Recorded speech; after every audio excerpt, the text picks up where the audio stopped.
بسم اللہ الرحمن الرحیم۔ السلام علیکم۔ آج کا ہمارا ٹاپک ہے قرآن اور حدیث کی روشنی میں میدان محشر کے مناظر۔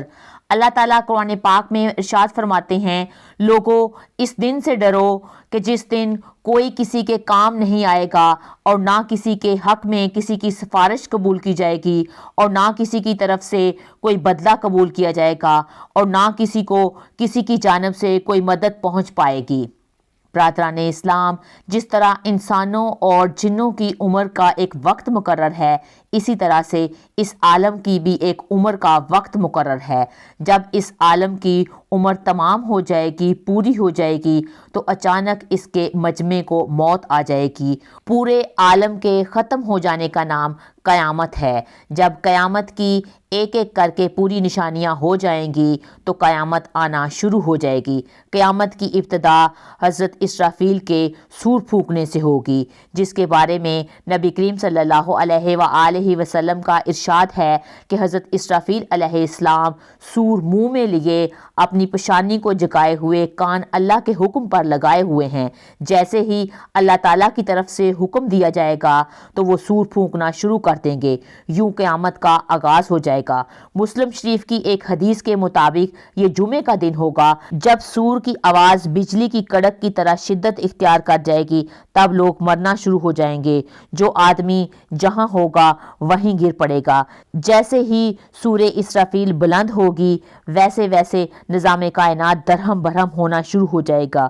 زمین آندھی کی طرح، ہچکولے کھانے والی قندیل کی طرح زلزلوں کی زد میں آ جائے گی۔ پہاڑ گرد و غبار اور روئی کی طرح بن کر اڑنے لگیں گے۔ سمندر میں آگ بھڑکنے لگے گی۔ آسمان پھٹ جائے گا۔ سورج، چاند، ستارے بے نور ہو جائیں گے۔ تمام ذی روح مخلوق، انسان، جن اور فرشتے فنا ہو جائیں گے، حتیٰ کہ ملک الموت حضرت عزرائیل علیہ السلام بھی اپنی روح اللہ تعالیٰ کے حوالے کر دیں گے۔ ہر جاندار اور غیر جاندار چیز فنا ہو جائے گی، صرف اللہ تبارک و تعالیٰ وحدہ لا شریک کی ذات باقی رہ جائے گی۔ اور اللہ تبارک و تعالیٰ کا یہ ارشاد بھی پورا ہو جائے گا کہ ہر چیز جو اس دنیا میں ہے فنا ہونے والی ہے اور صرف تیرے رب ذوالجلال والاکرام کی ذات باقی رہنے والی ہے۔ پھر جب ہر چیز فنا ہو جائے گی تو اللہ تبارک و تعالیٰ اعلان فرمائیں گے، دنیا میں جبار بننے والے کہاں ہیں؟ دنیا میں متکبر بننے والے کہاں ہیں؟ آج کے روز بادشاہی کس کی ہے؟ ایک طویل سناٹے کے بعد اللہ رب العزت خود ہی اس سوال کا جواب ارشاد فرمائیں گے، آج کے روز صرف بادشاہی اللہ قہار کی ہے۔ پھر ایک طویل مدت جس کا علم صرف اللہ تعالیٰ کو ہے، سکوت اور سناٹے میں گزر جائے گی۔ پھر جب اللہ تعالیٰ چاہیں گے نئے سرے سے آسمان، زمین اور فرشتوں کو پیدا فرمائیں گے۔ انسانوں کو دوبارہ پیدا کرنے کے لیے آسمان سے بارش نازل ہوگی، جس کے نتیجے میں ہر انسان کی ریڑھ کی ہڈی سے پورا انسانی ڈھانچہ تیار کیا جائے گا، اس پر گوشت بھی چڑھا دیا جائے گا۔ اس کے بعد حضرت اسرافیل کو دوبارہ سور پھونکنے کا حکم دیا جائے گا۔ جیسے ہی حضرت اسرافیل سور پھونکیں گے، تمام انسان ننگے پاؤں، ننگے بدن، بے ختنہ اٹھ کر کھڑے ہو جائیں گے، جس طرح سے ماں کے پیٹ سے پیدا ہوئے ہوتے ہیں۔ اللہ تعالیٰ کا یہ فرمان بھی پورا ہو جائے گا کہ تم لوگ فردن فردن ہمارے پاس حاضر ہوگے، جس طرح سے ہم نے تمہیں پہلی بار پیدا کیا تھا۔ سب سے پہلے نبی کریم حضرت محمد صلی اللہ علیہ وآلہ وسلم اپنی قبر مبارک سے اٹھیں گے، پھر حضرت عیسیٰ علیہ السلام اور تمام انبیاء علیہ السلام زندہ ہو جائیں گے۔ اس کے بعد پھر شہداء، صلحاء، فضلاء اور اہل ایمان اٹھیں گے، پھر فاسق، فجار، پھر کافر اور مشرکین اپنی قبروں سے اٹھیں گے۔ قبروں سے کافر اور مشرکین، فاسق اور فاجر لوگ اپنے اپنے اعمال کے مطابق اٹھیں گے۔ کوئی اندھا، کوئی بہرا، کوئی لنگڑا، کوئی چونٹی کی شکل میں اور کوئی سر کے بل اٹھے گا۔ کافر اس غیر متوقع زندگی کے مناظر دیکھ کر شدید خوف اور دہشت کی کیفیت میں مبتلا ہو جائیں گے۔ ان کی آنکھیں پتھرائی ہوئی اور دل کانپ رہے ہوں گے، کلیجے منہ کو آئیں گے۔ کوئی غمگسار اور مددگار نہیں ہوگا، نہ ہی کوئی دوسرے کی طرف دیکھنے یا دھیان کرنے والا ہوگا۔ اہل ایمان بھی اپنے اپنے اعمال کے مطابق قبروں سے اٹھیں گے۔ شہداء اپنی شہادت کے تازہ بہتے ہوئے خون کے ساتھ اٹھیں گے، اور حالت احرام میں فوت ہونے والے حاجی تلبیہ کہتے ہوئے اٹھیں گے۔ اہل ایمان کے لیے دوبارہ زندگی خلاف توقع نہیں ہوگی، لہٰذا ان پر خوف اور دہشت کی یہ کیفیت طاری نہیں ہوگی جو کفار اور مشرکین پر ہوگی۔ قبروں سے اٹھتے ہی ہر انسان پر 2 فرشتے مقرر کر دیے جائیں گے جو اسے میدان محشر میں پہنچا دیں گے۔ یاد رہے، میدان محشر کا یہ میدان ملک شام کے علاقے میں ہوگا۔ لوگوں کو اپنی اپنی قبروں سے اٹھتے ہی وہیں پہنچا دیا جائے گا۔ کفار میں سے جو شخص اپنی قبروں سے اندھے اٹھیں گے وہ ٹھوکریں کھاتے گرتے پڑتے وہاں پہنچ جائیں گے۔ جو لوگ چونٹی کے جسم کی طرح اٹھیں گے وہ لوگوں کے پاؤں تلے روندے اور کچلے جا رہے ہوں گے۔ جو لوگ سر کے بل اٹھیں گے وہ انتہائی ذلت اور رسوائی کے ساتھ یہ سفر طے کریں گے۔ بعض کافروں کو ایک آگ ہانک کر میدان حشر میں لے جائے گی۔ کافر جہاں تھک جائیں گے، تھک کے رک جائیں گے، آگ بھی وہیں رک جائے گی، اور جہاں وہ چلنے لگیں گے آگ بھی ان کے ساتھ چلنا شروع کر دے گی۔ اہل ایمان بھی اپنے اعمال اور عقائد کے مطابق حشر کے میدان میں پہنچ جائیں گے۔ بعض لوگ پیدل پہنچیں گے، بعض لوگ اونٹوں پر سوار ہوں گے، بعض اونٹوں پر 1 اور بعض اونٹوں پر 2 اور بعض پر 4 اور بعض پر 10 آدمی ایک اونٹ پر سوار ہوں گے، حتیٰ کہ 10 آدمی بھی ایک اونٹ پر سوار ہوں گے۔ ساری مخلوق چپ چاپ دم سادے ہوئے ایک ہی سمت میں رواں دواں ہوگی، کسی کو اونچی سانس لینے کی بھی مجال نہیں ہوگی۔ ہر آدمی کو احساس ہوگا کہ آج امتحانی زندگی کا نتیجہ نکلنے والا ہے۔ جب ساری مخلوق میدان حشر میں پہنچ جائے گی تو اعلان کیا جائے گا کہ مجرموں، آج کے روز تم نیک لوگوں سے الگ ہو جاؤ۔ یہ سن کر یہ سب لوگ الگ الگ گروہوں میں تقسیم کر دیے جائیں گے۔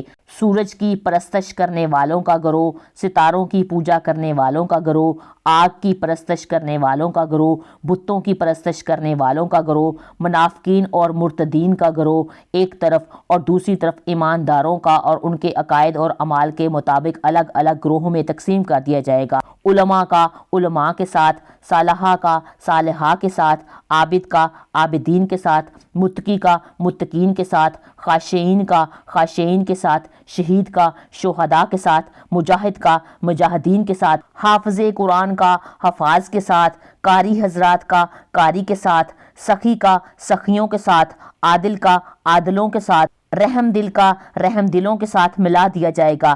اسی طرح سے فاسق اور فجار لوگوں کے بھی الگ الگ گروہ بنا دیے جائیں گے۔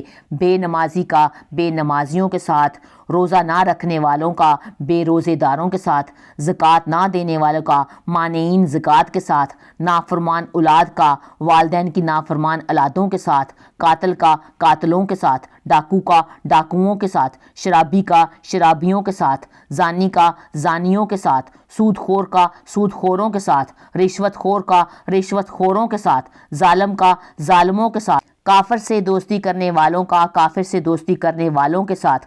غرض میدان حشر میں اہل ایمان کی جائے قیام الگ ہوگی، کفار، مشرکین، فاسقوں، منافقوں، فاجروں کا ٹھکانہ الگ ہوگا۔ میدان حشر میں لوگ ننگے پاؤں ننگے بدن ہوں گے۔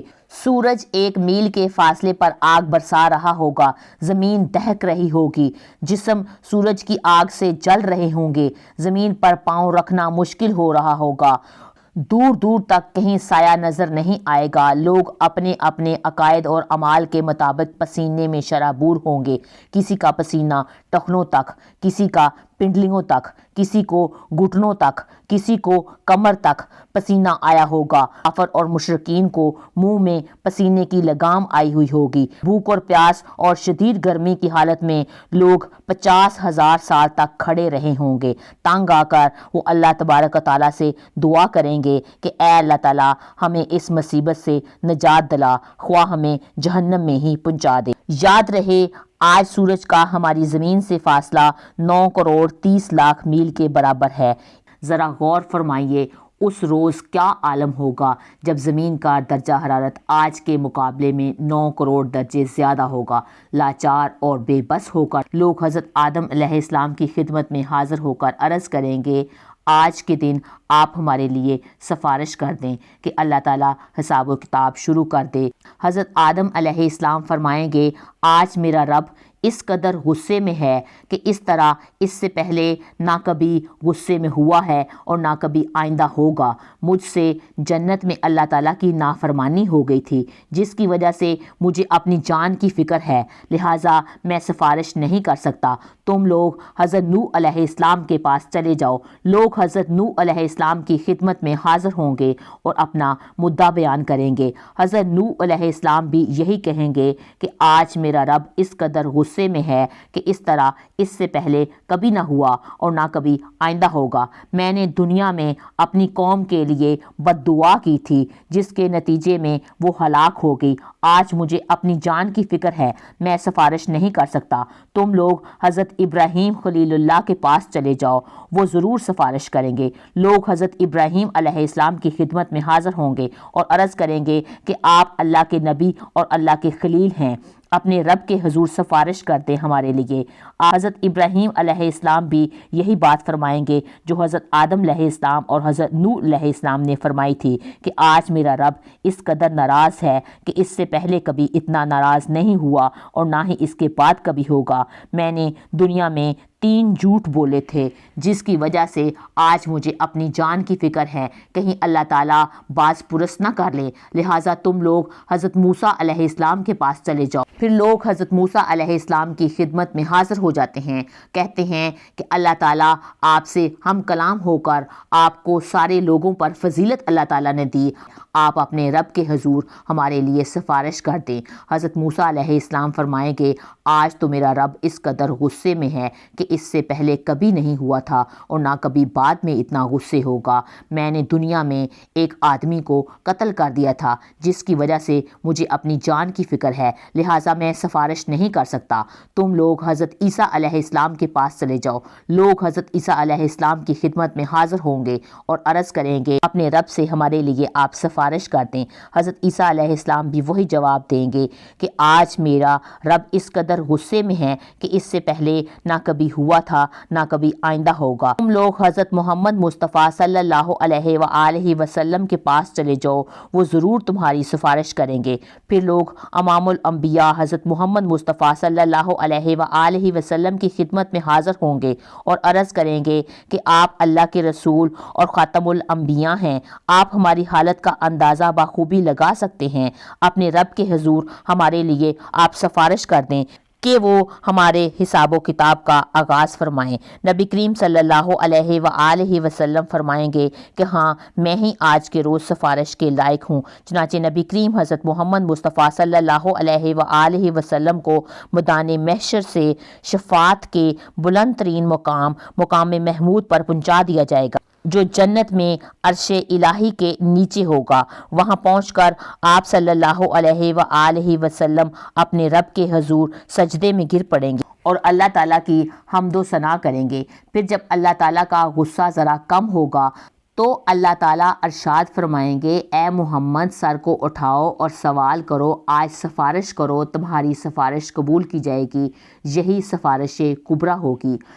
سفارش کبریٰ کی منظوری کے بعد حضرت محمد صلی اللہ علیہ وآلہ وسلم مقام محمود سے میدان حشر میں واپس تشریف لے آئیں گے۔ اس کے بعد اللہ تعالیٰ فرشتوں کی میت میں میدان محشر میں نازل جلال فرمائیں گے اور فرشتے زمین کے دور و نزدیک کنارے پر صف بستہ کھڑے ہو جائیں گے۔ 8 فرشتوں نے رب العزت کے عرش کو تھام رکھا ہوگا، عدالت الہی قائم ہو جائے گی۔ ملائکہ، انبیاء، اولیاء، صلحاء کو بطور گواہ طلب کر لیا جائے گا۔ فرشتوں کو حکم ہوگا کہ وہ لوگوں کو ان کے اعمال نامے تقسیم کر دیں۔ اہل ایمان کو سامنے کی طرف سے دائیں ہاتھ میں اعمال نامہ دیا جائے گا، کفار اور مشرکین کو پشت کی طرف سے بائیں ہاتھ میں اعمال نامہ دیا جائے گا۔ اعمال نامے پر نظر ڈالتے ہی ہر آدمی کے سامنے اس کی ساری زندگی کے واقعات آ جائیں گے۔ اہل ایمان خوشی خوشی دوسروں کو اپنا اعمال نامہ دکھائیں گے، کہیں گے لوگو آؤ میرا اعمال نامہ پڑھو۔ کفار اور مشرکین کے چہروں کی سیاہی میں اور بھی اضافہ ہو جائے گا، ذلت ان کے چہروں پر چھا جائے گی۔ یہ اعمال نامہ کیسا ہے؟ کوئی چھوٹے سے چھوٹا یا بڑے سے بڑا عمل ایسا نہیں جو اس میں شامل نہ ہو۔ اعمال ناموں کی تقسیم کے بعد سوال و جواب کا سلسلہ شروع ہوگا۔ اللہ تعالیٰ جس سے چاہے گا بغیر ترجمان کے اسے براہ راست سوال کرے گا۔ سب سے پہلے مشرکوں سے پوچھا جائے گا کہ انہوں نے شرک کیوں کیا۔ مشرکین انکار کر دیں گے، اللہ تعالیٰ کی قسم کھا کر کہیں گے کہ ہم نے کبھی شرک نہیں کیا۔ تو اللہ تعالیٰ کرامن کاتبین کو گواہی کے لیے بلائیں گے جو مشرکوں کے شرک کی گواہی دیں گے، لیکن مشرکین اس سے بھی انکار کر دیں گے۔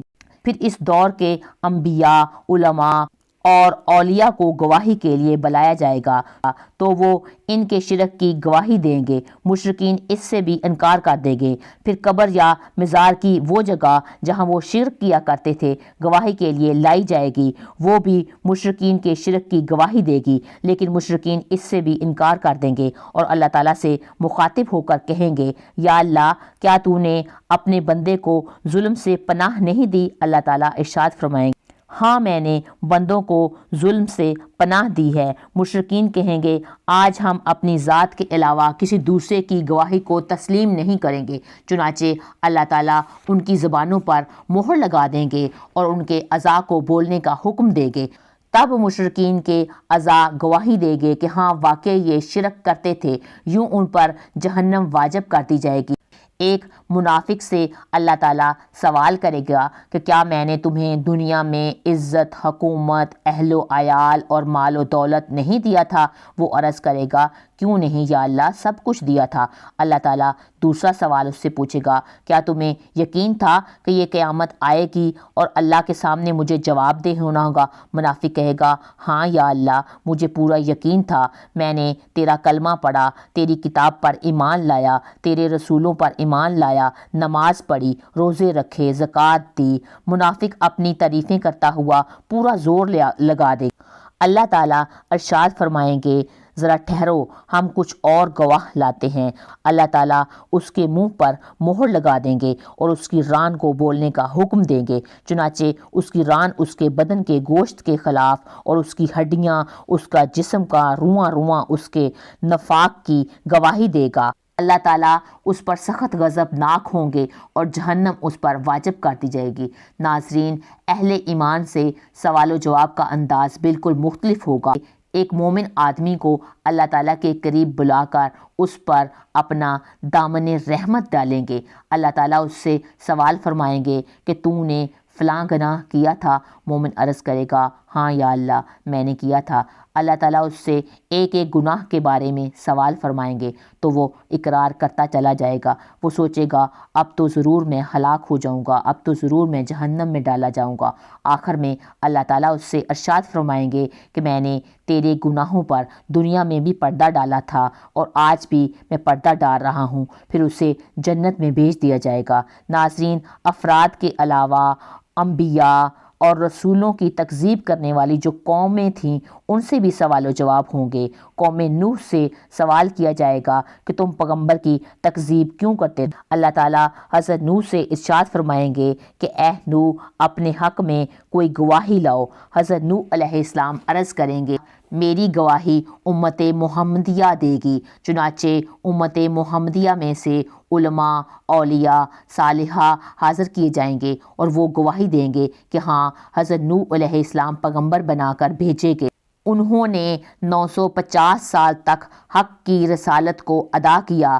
رسول کریم صلی اللہ علیہ وآلہ وسلم کی گواہی کے بعد قوم نوح لاجواب ہو جائے گی اور ان کو مجرم قرار دے کر جہنم میں ڈال دیا جائے گا۔ ایسا ہی معاملہ باقی قوموں کے ساتھ قوم ہود، قوم صالحہ، قوم لوط، قوم سمود اور حضرت داؤد علیہ السلام کی قوم داؤد اور دوسرے انبیاء اکرام کی اقوام کے ساتھ ہوگا۔ میدان محشر میں نماز کا حساب سب سے پہلے ہوگا۔ جو آدمی نماز کے حساب میں کامیاب رہا ہوگا وہ انشاءاللہ باقی اعمال میں بھی کامیاب ہوگا۔ ناظرین، حقوق العباد میں سب سے پہلے قتل کا حساب لیا جائے گا، اس کے بعد دوسرے اعمال کا۔ مقتول کو قاتل سے، مظلوم کو ظالم سے، مجبور کو حاکم سے، محکوم کو حاکم سے اس کا حق دلوایا جائے گا۔ اللہ تعالیٰ اعلان فرمائے گا کہ میں بادشاہ ہوں اور حقوق دلوا کر رہوں گا۔ آج کوئی جہنمی اس وقت تک جہنم میں نہیں جائے گا جب تک کسی جنتی کو اس کا حق نہ دلوا دوں، اور کوئی جنتی اس وقت تک جنت میں نہیں جائے گا جب تک میں اس کو اس کے جہنمی کا حق نہ دلوا دوں۔ اگر کسی نے پیلو کی ٹہنی کے برابر بھی کسی کا حق غصب کیا ہوگا یا کسی کی بے عزتی کی ہوگی تو اللہ تعالیٰ اس کا بدلہ اس کو دلوائیں گے۔ ظالم نے مظلوم پر جتنا ظلم کیا ہوگا اس کے برابر اس کی نیکیاں مظلوم کو دے دی جائیں گی۔ اگر ظالم کے نامہ اعمال میں نیکیاں ختم ہو گئی ہوں گی تو مظلوم کے گناہ جو ہیں وہ ظالم کے سر پر ڈال دیے جائیں گے۔ حقوق لینے اور دینے کے بعد تمام انسانوں کے اعمال نامے آخری شکل میں وزن ہونے کے لیے تیار ہو جائیں گے۔ میزان میں جن لوگوں کی نیکیوں کا پلڑا بھاری ہوگا وہ کامیاب قرار پائیں گے اور وہ جنت میں چلے جائیں گے، جن کی برائیوں کا پلڑا بھاری ہوگا وہ جہنم میں چلے جائیں گے۔ بعض لوگوں کے میزان میں ایک نیکی کی زیادتی اور ایک نیکی کی کمی کی وجہ سے ان کے جنتی یا جہنمی ہونے کا فیصلہ کر دیا جائے گا۔ اگر کسی آدمی کی ایک نیکی میزان میں کم ہوگی تو سارے میدان محشر میں کوئی بھی ایسا شخص نہیں ہوگا جو اس کو ایک نیکی دینے کے لیے تیار ہوگا۔ ناظرین، سب سے آخری اور مشکل ترین مرحلہ پل صراط کا ہوگا۔ ہر آدمی کو پل صراط سے گزرنا ہوگا۔ پل صراط بال کے برابر باریک اور تلوار کی دھار کی طرح تیز ہوگی جسے جہنم کے اوپر رکھ دیا جائے گا۔ ہر آدمی کو اس کے عقیدے اور اس کے اعمال کے مطابق پل صراط سے گزرنے کے لیے نور یعنی روشنی دی جائے گی۔ پل صراط کے دونوں جانب کانٹے لگے ہوئے ہوں گے جو اللہ تعالیٰ کے حکم کے مطابق بعض لوگوں کو چلنے میں صرف رکاوٹیں ڈالیں گے۔ انسان کے اعمال صالحہ پل صراط پر نہ صرف نور مہیا کریں گے بلکہ انسان کی حفاظت بھی کریں گے۔ قربانی کے جانور سواری کا کام دیں گے۔ پل صراط سے گزرنے کا منظر اس قدر دردناک ہوگا کہ کسی کی زبان سے کوئی بات نہیں نکلے گی، صرف انبیاء کرام کی زبان سے یہ آواز سنائی دے گی، رب سلم رب سلم، یا اللہ بچا لے یا اللہ بچا رے۔ پل صراط پر سب سے پہلے نبی کریم حضرت محمد صلی اللہ علیہ وآلہ وسلم اور آپ کی امت عبور کرے گی، پھر باقی انبیاء اور ان کی امتیں عبور کریں گی۔ رسول نبی کریم صلی اللہ علیہ وآلہ وسلم جنت کے دروازے پر تشریف لائیں گے۔ دروازہ کھولا جائے گا تو آپ صلی اللہ علیہ وآلہ وسلم اپنی امت سمیت جنت میں قدم رنجہ فرمائیں گے۔ جنت میں داخل ہونے کے بعد آپ صلی اللہ علیہ وآلہ وسلم کو اپنی امت کی فکر لاحق ہوگی۔ نبی کریم صلی اللہ علیہ وآلہ وسلم اپنی امت کا حال دریافت فرمائیں گے۔ جب آپ کو معلوم ہوگا کہ بے شمار امتی ابھی جہنم میں ہیں تو آپ اللہ تعالیٰ کے ہاں سجدہ ریز ہو جائیں گے۔ طویل مدت سجدہ گزرنے کے بعد آپ کو حکم ہوگا کہ اے محمد، جاؤ اپنی امت میں سے جن کے دل میں جوں کے دانے کے برابر بھی ایمان ہے انہیں جہنم سے نکال کر جنت میں داخل کر دو۔ آپ صلی اللہ علیہ وآلہ وسلم کی سفارش دیکھ کر دیگر انبیاء کرام بھی اپنی اپنی امتوں کی سفارش کرنے لگیں گے۔ امت محمدیہ کے شہداء، اولیاء، علماء اور صلحاء کو بھی شفاعت کی اجازت دی جائے گی۔ وہ بھی اپنے اپنے عزیز و اقارب اور جان پہچان کے لوگوں کو پہچان کر کے ان لوگوں کی سفارش کر کے انہیں جہنم سے نکلوا کر جنت میں لے جائیں گے۔ پھر آپ صلی اللہ علیہ وآلہ وسلم ان لوگوں کے لیے اذن شفاعت طلب کریں گے جنہوں نے ساری زندگی میں ایک بار صرف لا الہ الا اللہ پڑھا ہو۔ آخر میں اللہ تعالیٰ خود ان لوگوں کو جہنم سے نکال کر جنت میں داخل فرمائیں گے جنہوں نے لا الہ الا اللہ کہا ہوگا۔ ارشاد باری تعالیٰ ہوگا کہ اولادوں کو ان کے والدین کے ساتھ ملا دیا جائے، چنانچہ تمام اہل جنت کے اہل و عیال کو ایک جگہ پر اکٹھا کر دیا جائے گا۔ اے جنت والو، تمہارے لیے ہمیشہ ہمیشہ کے لیے جنت ہے اور تمہیں کبھی موت نہیں آئے گی، اور اے جہنم والو، تمہارے لیے ہمیشہ ہمیشہ سے یہ جہنم ہے اور تمہیں کبھی موت نہیں آئے گی۔ حضرت ابو ہریرہ رضی اللہ تعالیٰ عنہ سے روایت ہے کہ رسول صلی اللہ علیہ وآلہ وسلم نے ارشاد فرمایا کہ قیامت کے روز نیک اعمال پیش ہوں گے۔ سب سے پہلے نماز پیش کی جائے گی، عرض کرے گی یا اللہ میں نماز ہوں، اور اللہ تعالیٰ فرمائے گا کہ تو خیر پر ہے۔ پھر صدقہ پیش کیا جائے گا، صدقہ عرض کرے گا کہ یا اللہ میں صدقہ ہوں، اللہ تعالیٰ فرمائے گا کہ تو بھی خیر پہ ہے۔ پھر روزہ پیش کیا جائے گا، روزہ عرض کرے گا کہ یا اللہ میں روزہ ہوں، اللہ تعالیٰ فرمائے گا کہ تو بھی خیر پہ ہے۔ پھر اور اعمال بھی اس طرح سے پیش کیے جائیں گے، اللہ تعالیٰ انہیں بھی فرمائیں گے کہ تم بھی خیر پر ہو۔ پھر سلام پیش کیا جائے گا اور عرض کیا جائے گا کہ یا اللہ آپ اسلام ہیں اور میں اسلام ہوں، اللہ تعالیٰ فرمائیں گے کہ تو بھی خیر پر ہے، تیری وجہ سے آج میں گرفت کروں گا اور تیری وجہ سے میں آج عطا کروں گا۔ آپ صلی اللہ علیہ وآلہ وسلم نے ارشاد فرمایا کہ جب صاحب قرآن کی قبر کو کھولا جائے گا تو اسے قرآن دبلے پتلے آدمی کی شکل میں ملے گا اور استفسار کرے گا کیا تو مجھے جانتا ہے؟ صاحب قرآن کہے گا میں نہیں جانتا ہوں۔ قرآن مجید کہے گا کہ میں وہ ہوں جس نے گرمیوں کی دھوپ میں تجھے پیاسا رکھا، راتوں کو تجھے بیدار رکھا۔ ہر تاجر کو تجارت کے بعد منافع ملتا ہے، میں تیری تجارت کا منافع ہوں۔ پھر صاحب قرآن کے دائیں ہاتھ میں سورۃ ملک دے دی جائے گی اور وقار کا اس کو تاج اس کے سر پر رکھا جائے گا اور اس کے والدین کو 2 پوشاکیں پہنائی جائیں گی۔ ساری دنیا جن کے بدن ابھی ننگے ہوں گے وہ صاحب قرآن کے ان والدین سے پوچھیں گے، ساری دنیا جن کا بدل نہیں بن سکتی، صاحب قرآن کے والدین پوچھیں گے کہ ہمیں یہ پوشاکیں کیوں پہنائی جا رہی ہیں؟ انہیں جواب دیا جائے گا اس لیے کہ تمہارے بیٹے نے قرآن پاک کو یاد کیا ہے۔ نبی کریم صلی اللہ علیہ وآلہ وسلم نے ارشاد فرمایا کہ قیامت کے دن ایام کو ان کی شکلوں میں مبعوث کر دیا جائے گا، جمعے کے دن کو خوب چمکنے والا بنایا جائے گا۔ جمعے کے دن عبادت کا اہتمام کرنے والے جو حضرات ہوں گے یہ دن ان کے لیے روشن اور چمکدار ہوگا، وہ ان کی روشنی میں چمکتے ہوئے چلتے نظر آ رہے ہوں گے اور ان سے سفید خوشبو کستوری کی مثل کی مہک آ رہی ہوگی، یہاں تک کہ جنت میں داخل ہو جائیں گے۔ ان کے مرتبے تک کوئی شخص نہیں پہنچ سکے گا سوائے ان موذنین کے جنہوں نے اللہ کی رضا کے لیے اذان دی ہوگی۔ عمل صالحہ نیک آدمی کے پہلو میں بیٹھے گا، جب بھی نیک آدمی گھبرائے گا تو وہ اس کو تسلی دے گا، پھر وہ عمل کہے گا کہ یا اللہ اس نے اپنے والدین کی طرف سے بھی نیک عمل کیے تھے، اور ہر مزدور اور ہر تاجر جو ہے وہ اپنے منافع میں سے اپنے والدین کو شریک کرتا ہے، والدین کو بھی وہ انعامات ملیں گے جو صاحب نیک عمل کو ملے تھے۔ کہ دوسری طرف کافر کے عمل بدترین شکل میں اور بدبودار اور بدصورت شکل میں تبدیل ہو کر اس کے پیروں میں بیٹھ جائیں گے۔ تیرا برا عمل تھا اس لیے تو نے مجھے بد شکل میں دیکھا، اور تیرا عمل بدبودار تھا اس لیے تو نے مجھے بدبودار دیکھا۔ اپنا سر نیچے کر، میں تم پر سوار ہو جاؤں گا۔ دنیا میں عرصہ دراز تک تو مجھ پر سوار رہا ہے۔ حضرت بلال رضی اللہ تعالیٰ عنہ سے مروی ہے کہ رسول صلی اللہ علیہ وآلہ وسلم نے ارشاد فرمایا، نیکی اور گناہ لوگوں کے لیے قیامت کے دن کھڑے ہوں گے۔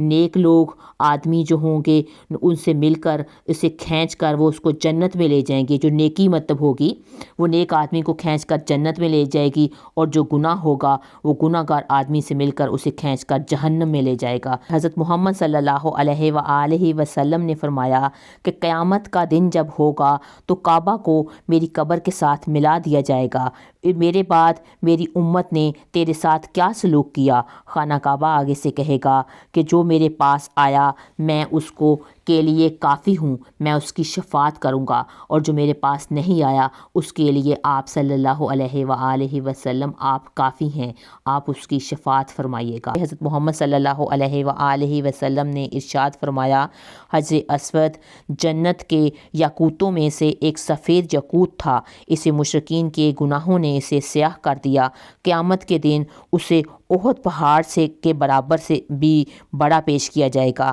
دنیا کے ہر اس شخص کے متعلق گواہی دے گا جس نے اس کو سلام کیا یا اس کا بوسہ لیا ہوگا۔ حضرت عبداللہ بن اسلام رضی اللہ تعالیٰ عنہ سے روایت ہے کہ قیامت کے دن نیک اور بد سبھی لوگ کھڑے ہو سکیں گے لیکن سود خور کھڑے نہیں ہو سکیں گے۔ رسول صلی اللہ علیہ وآلہ وسلم نے ارشاد فرمایا، اللہ تعالیٰ قیامت کے دن ایک قوم کو اس کی قبروں سے نکالے گا اور ان کے منہ سے آگ کے شعلے نکل رہے ہوں گے۔ عرض کیا گیا کہ یا رسول اللہ یہ کون لوگ ہوں گے؟ تو آپ صلی اللہ علیہ وآلہ وسلم نے ارشاد فرمایا کہ تم نے نہیں سنا کہ اللہ تعالیٰ نے ارشاد فرمایا کہ جو لوگ یتیموں کا ناحق مال کھاتے ہیں وہ لوگ اپنے پیٹوں میں آگ بھرتے ہیں۔ نبی کریم صلی اللہ علیہ وآلہ وسلم نے ارشاد فرمایا کہ جس نے قرآن پاک سیکھا اور اسے پھر کمائی کا ذریعہ بنا لیا، قیامت کے دن اس کے چہرے پر صرف ہڈیاں ہی ہوں گی، گوشت نہیں ہوگا۔ حضرت ابو ہریرہ رضی اللہ تعالیٰ عنہ سے روایت ہے کہ رسول صلی اللہ علیہ وآلہ وسلم نے ارشاد فرمایا جس کی 2 بیویاں ہوں گی اور وہ ان میں عدل و انصاف نہ کرتا ہوگا تو قیامت کے دن اس حالت میں ہوگا کہ اس کی ایک جانب جھکی ہوئی ہوگی، ایک اور روایت میں ہے کہ بلکہ اس کی ایک جانب گری ہوئی ہوگی۔ حضرت عائشہ صدیقہ رضی اللہ تعالیٰ عنہا سے روایت ہے کہ رسول صلی اللہ علیہ وآلہ وسلم نے ارشاد فرمایا کہ جس شخص نے ایک بالشت برابر بھی کسی کی زمین کو غصب کیا تو قیامت کے دن اسے 7 زمینوں کا توق پہنایا جائے گا، کہ جس نے مسلمانوں کے رستے میں ایک بالشت برابر بھی قبضہ کیا تو وہ قیامت کے دن اس طرح لائے جائیں گے کہ اسے 7 زمینوں کا وزن اس نے اٹھایا ہوا ہوگا۔ نبی کریم صلی اللہ علیہ وآلہ وسلم نے ارشاد فرمایا کہ جس عالم سے کسی مسئلے کے متعلق پوچھا جائے اور اس نے وہ مسئلہ چھپا لیا بلکہ اس کو پتہ ہو تو قیامت کے دن اسے آگ کی لگام ڈالی جائے گی۔ اللہ رب العزت سے دعا ہے کہ اللہ ہمیں نیک عمل کرنے کی توفیق عطا فرمائے۔ اتنی انفارمیٹیو ویڈیو دیکھنے کے بعد آپ اپنا کمنٹ کر کے اپنی رائے کا اظہار ضرور کیا کریں کہ آپ کو ویڈیو کیسی لگی یا آپ کس ٹائپ کی ویڈیو دیکھنا چاہتے ہیں۔ اگر آپ کو میری ویڈیو اچھی لگی ہے تو میری ویڈیو کو لائک کریں۔ امان اللہ۔